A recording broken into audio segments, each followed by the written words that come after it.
Hi అండి. కరివేపాకుతోటి నేనేం చేస్తున్నాను అనుకుంటున్నారా? కరివేపాకు మనం రోజు వంటల్లో వాడతాం. అలాగే మా హోటల్‌లో కూడా మేము ఎక్కువ కరివేపాకు వాడతామండి.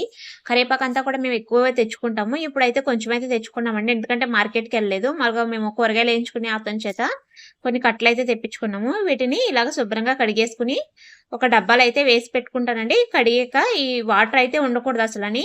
వాటర్ అంతా ఆరిపోయేలాగా ఒక దాని మీద అయితే నేను వీటిని ఆరబెట్టేసుకుంటున్నానండి. ఫ్యాన్ గాలికి వేసుకుంటే సరిపోతది. నైట్ ఏసేస్తే పొద్దుటికల్లా ఆరిపోతాయండి. వాటర్ లేకుండగా ఇగోండి చూడండి మొత్తం అంతా ఆరిపోయింది కదా! ఆరిపోయిన తర్వాత నేను వీటిని ఒక డబ్బాలో స్టోర్ చేసుకుంటానండి. అలా స్టోర్ చేసుకోవడం వల్ల ఇది ఎక్కువ రోజులు నిల్వుంటుంది మనకి. ఇలా ఒక డబ్బా తీసుకొని దీంట్లో అడుగున ఒక పేపర్ గాని, టిష్యూ పేపర్ గాని వేసుకొని, దాంట్లో వేసుకొని ఫ్రిడ్జ్‌లో పెట్టుకుంటే గనక మనకి నెల, 2 నెలలైనా సరే చాలా ఫ్రెష్‌గా ఉంటుందండి కరివేపాకు. లేదంటే మీకు తక్కువే అనుకుంటే గనక బయట పెట్టుకున్నా సరే ఫ్రెష్‌గానే ఉంటుంది. వారం రోజుల వరకు ఉంటుందండి బయట పెట్టినా సరే. మేమైతే ఈ విధంగా స్టోర్ చేసుకుంటాను మార్కెట్ నుంచి తెచ్చిన తర్వాత. వీడియో నచ్చితే లైక్ చేయండి.